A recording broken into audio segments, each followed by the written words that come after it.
Maligayang pagbati sa inyong mga kaibigan. Ako si Dolly Dorangila at kasama ko ngayon si Pastor Edgar Brian Tolentino. Siya ang Senior Pastor ng Adventist International Institute of Advanced Study at siya rin ang Assistant to the Director ng Ellen G. White Estate Branch in the Philippines. Hi, Kuya Brian! Maligayang pagbati po sa lahat po ng mga sumusubaybay ng bagong programa natin na ito. Exciting po ang ating pag-uusapan ngayon. Huwag po kayo mawawala. Ako rin po, Pastor Brian, sobrang excited po ako sa pag-aaralan po natin ngayon.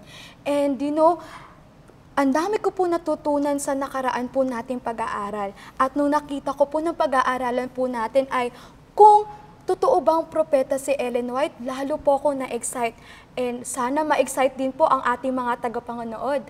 Pero bago po tayo magsimula sa pag-aaral, Pastor Brian, pwede niyo po ba ulit na pangunahan ang ating pag-aaral sa pamamagitan ng panalangin? Ibitahan ko po ang lahat, tayo po ay manalangin. O dakila po naming Diyos, nais po naming ilatag sa inyo ang aming mga damdamin at puso upang kami, Panginoon, makapakinig ng buong bukas na tainga at kaisipan upang aming maunawaan, Panginoon, ang mga bagay na ito may kinalaman, Panginoon, kay Ellen G. White. Hinihiling po namin, Panginoon, na tanggapin namin ang lahat ng inyong mensahe at gawin kami, Panginoon, na tunay na tagapagbabalita ng inyong mga mensahe sa uling araw na ito. Sa pangalan po ng Panginoon Hesus. Amen. Salamat, Pastor Bri. Nako, excited po akong ibahagi sa ating mga tagapanood ang pamagat ng ating pag-aaral. Why is Ellen White a true prophet? Sa totoo po, Pastor, ako rin po ay napapaisip minsan, totoo nga bang propeta si Ellen White? Tsaka ano po ba ang mga katangian para malaman natin kung isa kang ang propeta? Baka pwede pala ako maging propeta. At ano rin po ba ang mga mensahe ni Ellen White sa mga kabataan at sa mga kapatid po natin sa panahon po natin ngayon? Ano po kaya yun? Excited na po ako pag-aralan. Totoo yan, Dali, no? Lalo na sa mga kabataan natin ngayon, medyo sign na ngayon ng mga panahon na parang ayaw na makinig, parang hindi na sila willing na lalo na yung mga religious na mga bagay. So, parang ang Panginoon, meron siyang mensahe sa mga huling araw na ito at yung approach ng Panginoon sa huling araw ay mas kakaiba kaysa sa mga dating approach niya sa nung mga panahon pa ng mga totoong propeta. Well, maraming nagsasabi na propeta ba si Ellen White o mensahero lang siya. Actually, ang binanggit niya lang siya talaga ay mensahero. Pero pag tinignan natin ba talaga ang Biblia, ano ba talaga ang mga basihan ng pagiging tunay na propeta? So yun ang ating pag-aaralan ngayon. Titignan natin ang Biblia, titignan din natin yung mga sinabi ni Ellen White, at paglalapatin natin kung magka-qualify ba siya sa sinasabing propeta. One time, may isang kapitan na nireceive niya yung pilot. Yung pilot ang nagagabay sa kanila kasi minsan shallow masyado yung water. So, tinitignan nila kung paano sila makakasuot sa mga daan na hindi sila sasadsad. So, pero meron din siyang navigational guide. So, medyo mas expert yung pilot para kwenta-kwentahin yun. Pero, sasabihin kaya nung captain na total meron na akong navigational guide, so hindi na kita kailangan.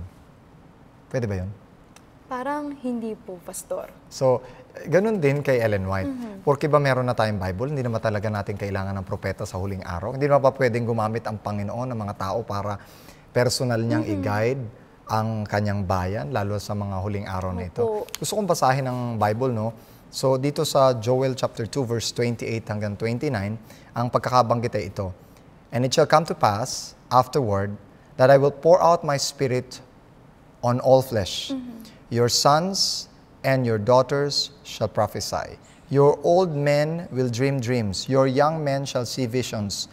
And also on my servants and on my maidservants I will pour out my spirit in those days. Ito ay Joel chapter 2. So, sa tingin mo, Dali, mangyayari ba ito afterwards, sabi, in the last days, na ang Diyos ay magre-reveal sa atin sa pamamagitan ng dreams and visions? Sa tingin ko po, Pastor, sabi kasi dyan, last days. Yes. So, kung ito ay posible, then posible rin ito mangyari sa atin. Ang problema lang natin, how do we know what is true and what is wrong? O sabihin na natin yung false at saka yung wrong. Una, pag-aralan muna natin. Opo. Say, for example, sa Matthew chapter 7, verse 15, ang sabi, beware of false prophets who come to you in sheep's clothing, but inwardly they are ravenous wolves. Tanong ko sa'yo, Dali. Opo. Kung may false prophet, anong pwede pang posibleng prophet? Pwede pang posibleng prophet. Kasi kung may false Opo. prophet, dapat merong true True prophet. prophet, So, opo. hindi ka pwedeng magkasabi na may true prophet kung kung- walang false opo. prophet. So, basically, kung may false prophet sa huling araw, decidedly meron ding Totoo. totoong prophet. Ang tanong lang natin paano tayo magiging aware doon? Opo. Meron pang kumbaga warning sa atin. In sheep's clothing. So ibig sabihin, pwedeng Balat gayo. magbalat kayo, pwedeng propetang-propeta, pwedeng relihiyosong-reliyoso. Pero at the same time, wag naman din natin i-identify na lahat na lang ng prophet ay false. Ang sabi sa 1 Thessalonians chapter 5 verse 20, do not despise prophecies. Test all things, hold fast to what is good. So wag daw nating tanggihan ang prophesying, Kailangan ang natin- prophecies. Pero kailangan nating i-test I-test. ang lahat ng bagay. So ano itong mga lahat ng bagay na dapat natin i-test? So mamaya pag-aaralan natin isa-isa yon. po. Hold fast to what is good. Kung ano yung mabuti naman, kunin din natin. Yung masama, i-discard natin. So, pwede bang tumanggap ang isang ordinaryong tao ng pagiging propeta? Sa tingin mo? Sa tingin ko po, Pastor, pwede po atang tanggapin. Yes. Una, example ko sa iyo, si Samuel. Opo. Ordinaryo ba siya? Kailan siya tinawag ng Panginoon na maging propeta? Di ba? Nung Batang-bata pa siya. yung tinawag po siya. 3 beses siyang Opo. tinawag. So, bata, pwedeng tawagin. Pangalawa, si Ezekiel, Opo. na isang pari, tinawag din siya. Si Amos, na isang shepherd, tinawag din siya na maging propeta. Meron din mga babaeng propeta. Kagaya sa Acts chapter 21, verse 9, ang sabi, now this man had 4 virgin daughters who prophesied. So, pwede ring babae. Pwede ring anak, pwedeng apo, pwedeng kilala, pwedeng sikat, pwedeng hindi rin sikat. So, may possibility po pala na ang mga tao, lahat ng mga tao ay maging propeta. Kaya lang, ang tanong, meron ba tayong abilidad para malaman kung ano ang karakteristik sino nito? So, dito sa pag-aaral natin, meron tayong 6 na biblical test. Opo. Yung acid test, para makita natin kung ano yung true prophet. May test rin pa pala yan. Pastor, kung malalaman natin kung propeta ka ba o hindi, Yes. buti na lang may ganun po tayo. Yes, parang examination yan. Pag nag-qualify ka, di prophet ka. Opo. Kahit nga ngayon, may licensure exam nga para po. lang sa lahat, di ba? Siyempre, pag hindi ka nag-qualify, unahin natin. Sige po. 1 John chapter 4 verse 1 to 2. Una, number 1, must confess and uplift Jesus. Anong sabi? Beloved, do not believe every spirit, but test the spirits whether they are of God, because many false prophets have gone out into the world. So test. But by this you know the Spirit of God, every spirit that confesses that Jesus Christ has come in the flesh of God. So ang una na qualifications ay he confesses Christ that came into the flesh. So dumating si Kristo at ang Diyos, si Kristo ay nagkatawang tao. Unang-una yun, inaangat niya kaagad si Si Kristo Jesus Christ po kaagad ang una pong lumalabas sa kanilang bibig. sa kanyang bibig. Kagaya ng sinabi ni Ellen White. Opo. Ito ay sa Fundamentals of Christian Education, page 179. Tingnan mo ang Sige sabi ni po. Ellen White. Look, oh look to Jesus and live. So, doon pa lang sa kanyang mga sinulat, parang pinakikita niya na tignan natin si Jesus Christ. Meron pa siyang sinulat. Tuloy ito. Lift up Jesus, you that teach the people. Lift Him up in sermon, in song, in prayer. Let all your powers be directed to pointing souls, confused, bewildered, lost, to the Lamb of God. Lift Him up, the risen Savior, and say to all who hear, come to Him who hath loved us and hath given Himself to us. Let the science of salvation be the burden of every sermon. Kung magsisermon ka, dapat yung science of salvation daw. Sabi ni Ellen White. Ito pa.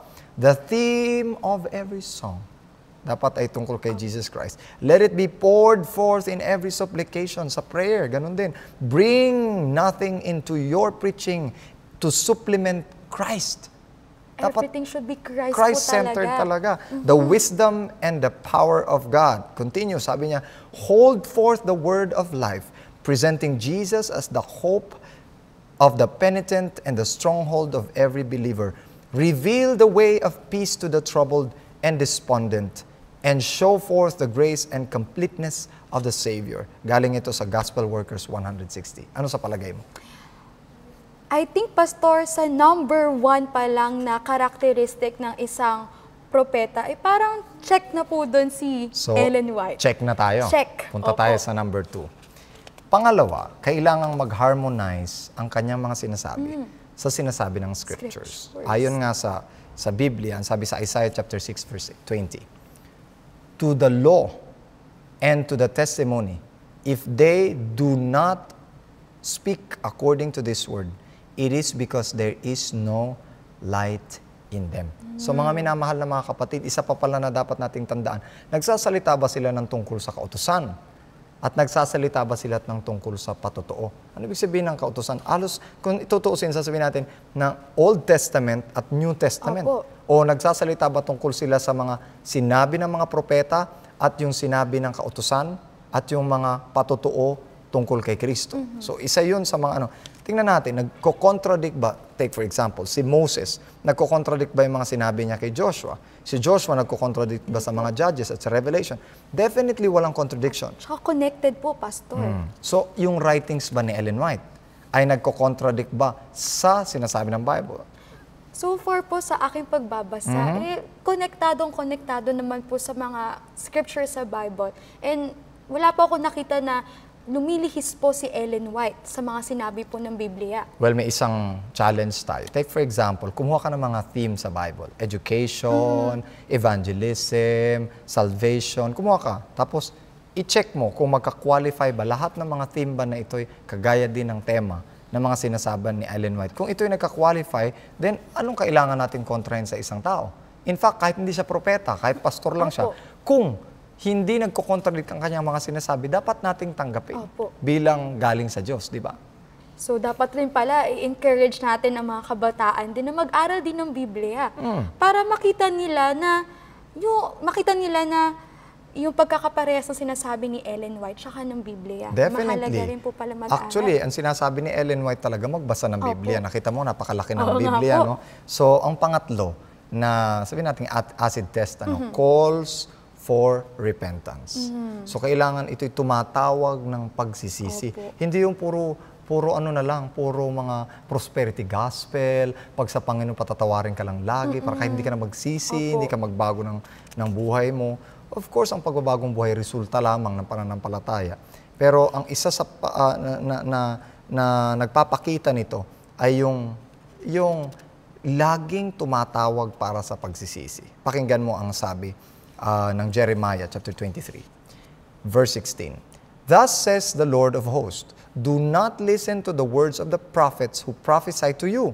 They make you worthless. They speak a vision of their own heart, not from the mouth of the Lord. They continually say to those who despise me, the Lord has said, you shall have peace. And to everyone who walks according to the dictates of their own hearts, they say, no evil shall come upon you. I have not sent these prophets, yet they ran. I have not spoken to them, yet they prophesied. But if they had stood on my counsel and had caused my people to hear my words, then they would have turned them from their evil way and from the evil of their doing. So, ang isang palatandaan ng isang propeta kapag inaaya niya ang mga tao na magsisi mula sa kanilang kasalanan. Pero yung propetang lagi nagsasabi, no, walang mangyayaring masama sa inyo. Ang lahat ay mapayapa. Hindi palatandaan ng isang propeta. Alam niyo po, naalala ko po sa Steps to Christ, meron po isang chapter po doon, 'di ba, na repentance. So, parang pasok po si Ellen White sa pangatlong acid test ng isang propeta. Well, hindi lang 'yon. Tingnan natin mismo yung sinasabi mo sa Steps to Christ. Basahin natin sa page 32 ng Steps to Christ on Repentance. Sige po. Beware of procrastination, sabi ni Ellen White. Do not put off the work of forsaking your sins and seeking purity of your heart through Jesus Christ. Here is where thousands upon thousands have erred to their eternal loss. I have not here dwell upon the shortness and uncertainty of life. Sabi niya, but there is a terrible danger, a danger not sufficiently understood in delaying to yield to the pleading of the voice of God's Holy Spirit, in choosing to live in sin. And such this delay really is. Sin, however small, it may be esteemed, can be indulged in only at the peril of infinite loss. What we do not overcome will overcome us and work out our own destruction. Naku, mahirap po pala ang dinedelay, ang paghingi ng pagpatawad sa Panginoon. Nagulat po ako dun sa term na ginamit, will cause your own destruction. At ang sabi dun, not only to delay, do not deny, at saka i-forsake mo daw talaga yung sin mo. Yes, the Lord is very merciful. He can be very forgiving. Pero hindi ibig sabihin nun na hindi mo iiwanan yung kasalanan mo. Nandyan pa rin ang Panginoon para i-cover ka mula sa iyong mga kasalanan. Isa pa na sinabi ni Ellen White, which is very interesting. Manuscripts, Volume 3, page 256, ang sabi niya, I have felt for years that if I could have my choice and please God as well as I would rather die than have a vision, for every vision places me under great responsibility to bear, ano sabi niya? Responsibility to bear testimonies of reproof and warning which has ever been against my feelings. Ayaw ni Ellen White. Alam mo yung timid si Ellen White. Ayaw niyang nagre-rebuke, ayaw niyang sinasabing kasalanan ng iba, pero kailangan niyang sabihin kasi yun ang trabaho niya eh. Causing me affliction of souls that is inexpressible. Never have I coveted my position. Hindi ko hinangad ang posisyon na ito. And yet I dare not resist the Spirit of God and seek an easier position. So, hindi ko naman hinangad dito. Hindi ko naman hiniling ito. Pero pag sinabi ng Panginoon sa akin, kahit masakit, kailangan ko sabihin. Ano sa tingin mo? Kung ikaw naging propeta ng ganun, sa tingin mo, komportable kang sabihan na lang yung ibang tao? So, totoo nga, Pastor, ngayon pa nga lang, hirap na nga po ako maging straightforward sa isang tao. How much more sa libo-libo, di ba? Yun nga po ang dami po ng kinakausap at nire-rebuke ni Ellen White. Gabi-gabi, isusulat niya. Minsan, kakausapin niyo yung tao after 3 years, after 5 years, kasi parang hindi pa panahon eh. Pero alam mo, sa paggawa niya nito, napoprove talaga yung pure concern ng Diyos para sa kanya. So sa tingin mo, dun sa calling for repentance, nagka-qualify ba si Ellen White? Opo. So, pasok po doon si Ellen White. So, isa na namang check. Nakatatlong check na to. na siya, na-check. Isa pa sa very interesting na karakteristika yung tinatawag nating prophecies must come to pass. Ito yung interesting kilala natin na pag sinabing prophet, nang hula. Opo, manghuhula. Imbis na mag-prophesy, ibig sabihin na mag-prophesy, mag-preach, or mag-call for repentance. Ang alam natin yung manghula. Kaya yung mga manghuhula ngayon, kapag ka nagpapahula tayo, ano kaya mangyari sa akin bukas? Sa future. Propeta na baka agad yun? Hindi rin, di ba? Oo nga po, baka nanguhula nga lang po sila. Nanguhula lang talaga, pahula-hula lang. Sabi sa Jeremiah chapter 28 verse 9, As for the prophet who prophesies of peace, when the word of the prophet comes to pass, the prophet will be known as one whom the Lord has truly sent. Kapag ka nangyari na yung kanyang mga sinabi, doon natin malalaman na talagang ang propeta ay sinugo ng Diyos. Meron bang mga pangyayari sa buhay ni Ellen White na sinabi siya na talagang vividly nangyari talaga na hindi naman alam ng iba? Gusto mo malaman yun? Opo, Pastor. Yun po ang pinaka-interesting part para sa akin. Bigyan kita ng isang example. Sige po. Meron tayong publishing house noong 20th century, mga 18-somethings. During that time, 19th century, during that time, medyo may katigasan ng ulo yung mga leaders. Paulit-ulit na sinasabihan ni Ellen White ng mga councils, ayaw nilang makinig. One day, sumulat si Ellen White sa Testimonies Volume 8, page 91 and 96, ang sabi niya, God has a controversy with the managers of the publishing house. I have been almost afraid to open the review. Kasi meron silang mga advertisement, iba-ibang mga negosyo. Wala namang kinalaman sa gospel. fearing to see that God has cleansed the publishing house by fire. Natatakot na siya kasi makita niya by fire. Unless there is a reformation, calamity will overtake the publishing house and the world will know the reason. Mapapansin mo yung publishing houses natin ngayon, wala na mga advertisement ng ibang mga iba-ibang mga produkto. Kasi talagang winarningan na talaga sila. Isa pa, Council, on December 30, 1902, the publishing house was totally destroyed by fire, unknown of its origin. So nangyari ito noong December 30, 1902. Within hour of its discoveries, the structure was of mass blazing ruin. So actually wala talaga, na-ruin talaga siya. Yung kanilang nakuhang 150,000 na bayad sa insurance, kulang pa para i-cover lahat ng mga content ng building. Grabe. Ito pa, earlier on February 18, 1902, yung Battle Creek Sanitarium naman was burned to the ground. Ayan, so kitang-kita ni Mrs. White. So isa yan. Isa pa, yung prophecy tungkol sa isang araw, pumunta si Ellen White sa isang church. Nagsalita siya sa isang dedication. Binanggit niya yung mangyayari sa Civil War. During that time, hindi alam ng mga tao na magkakaroon ng Civil War. Kasi yung North at saka yung South, madi-divide dahil sa slavery. Basically, well, una, hindi nila alam magkaka-Civil War. Pangalawa, hindi nila alam na ganun magiging katagal ang Civil War. Akala nila mabilis lang kasi pupugnawin lang kaagad ng North. Pero hindi. Ang sabi ni Ellen White, may mga mamamatay dito mismo sa ating church na ito. Ilan sa inyong mga anak ay mamamatay? Alam mo, na-record ni John Loboro, J.N. Loboro noong 1883, na isang local elder sa Parkville Church, na doon sa congregation mismo ay halos may 5 pamilyang namatayan. Nagkatotoo nga. Yung sinabi niya. Pero halos walang alam ang mga tao na mangyayari yun. Na magkakaroon ng Civil War. Isa lang ito sa mga marami pa. Ang tanong, check din ba si Ellen White para sa katuparan ng mga futures? Opo. Nakita naman po natin at narinig po natin ang kanyang mga naging hula at nagkatotoo nga po. Kaya totoo talaga yon. Isa pa, ang sabi sa Jeremiah chapter 18 verse 7 to 10, the instant I speak concerning the nation and concerning the kingdom, to pluck up, to pull down, and to destroy it. If the nation against whom I have spoken turns from its evil, I will relent of the disasters that I thought I would bring upon it.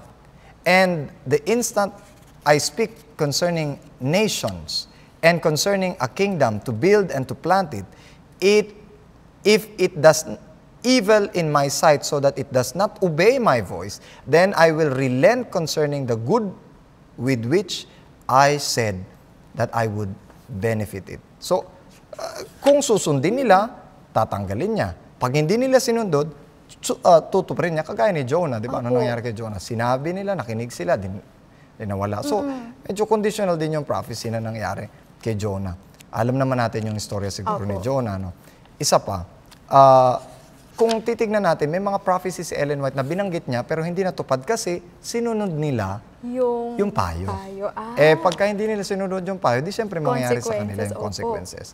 Ang sabi niya sa First Testimonies, Volume 1, 131, I was shown the company present at the conference, said an angel, some food for worms, some subjects of the 7 last plagues, some will be alive and remain upon the earth to be translated at the coming of Jesus. Kailan ba to? Noong 1856, sinabi niya ito, ang statement na ito. Ang tanong, false ba si Ellen White o true?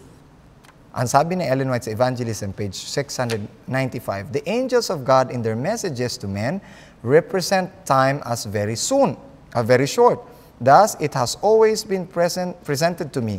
It is true that that time has continued longer than we expected in the early days of this message. Our Savior did not appear as soon as we hoped, but has the word of the Lord failed? Never. Hindi man dumating kaagad ang Panginoon sa sinabi ni Ellen White, pero hindi nag-fail ang Panginoon. Bakit? Kasi binibigyan niya pa ng pagkakataon. Hanggat kaya ang magsisisi pa ang tao, binibigyan niya pa ng pagkakataon. Hindi siguro matapos natin ang kabuuan nitong pag-aaral natin na ito, pero at least 4 dito sa mga qualifications na ito ay nabanggit at 4 dito sa mga qualifications na nangyari Opo. sa buhay ni Ellen White. At 4 din po sa qualification na ating po napag-aralan ay nakapasok po dun si Ellen White. Nako, ang bilis na naman po ng oras. Excited po ako malaman naman yung natitira pang mga qualifications para malaman kung tunay nga pong propeta si Ellen White. Kaya naman po, bago po nating ipagpatuloy ang ating pag-uusapan, may mga mensahe pa po ba kayo na nais nyo pong ibigay sa ating mga tagapakinig? Ayan, so sa pag-aaral po natin, no, may mga ilang bagay na ipinagkumpara tayo mula sa Biblia at mula sa mga sulat ni Ellen White. Marami pa po yan. Pwede po nating pag-aralan pa ng mas malalim yan mga kapatid. Pero nais ko pong hamunin ang bawat isa sa inyo na lawakan po natin ang ating mga pag-iisip. Tignan po nating maigi. Huwag po nating huhusgahan ng libro mula sa kanyang mga takip. Ano? So kailangan nating ukilkilin, alamin ang lahat ng mga bagay na ito para mas makita natin kung anong mensahe nito para sa atin. Para sa akin, basahin nyo ang lahat ng writings ni Ellen White, ikumpara nyo sa Biblia at dito malalaman natin kung totoo o hindi. Alam nyo ba, Pastor Bry, kahit papano ay nalilinawagan na ako kung ano ba talaga ang isang propeta at kung maari ba na si Ellen White ay isang propeta. Pero tingnan pa rin po natin kasi may ilan pa po tayong qualifications para malaman. Pero Kuya Bry, sa ating pagtatapos, pwede po bang manalangin po muna ulit tayo? Sige, tayo po yung manalangin. Dakilang Diyos, sa pagsasara po ng ilang pag-aaral namin, na pagpapatuloy pa namin, nais po namin, Panginoon, na ipadama sa amin ang napakaswerteng panahon na ipinagkaloob niyo sa amin, Panginoon, ang isang mensahero upang ipaalam sa bawat isa sa amin ang mga nararapat at hindi namin nararapat na gawin sa mga huling araw na ito samantalang naghahanda, naghihintay sa inyong pangalawang pagdating. Sana, Panginoon, maigiya ang aming mga puso't isip at mailagay namin ang aming buong kaluluwa, Panginoon, sa mga mensaheng ito sa pangalan ng Panginoon Hesus. Amen. Mga kaibigan, alam kong marami kayo natutunan sa ating pag-aaral ngayon. At natsatsak ko na nasasabik na kayo na manood ng susunod nating episode. Kaya tumutok lamang kayo. At lagi po nating tatandaan, katulad nga po ng sinabi ni Ellen White, that we should not fear the future unless we forget how God has led us from the past. Muli, ako po si Dali Dane Doronila at kasama ko po si Pastor Bry. At ito po ang ating programa, Sharing the Vision.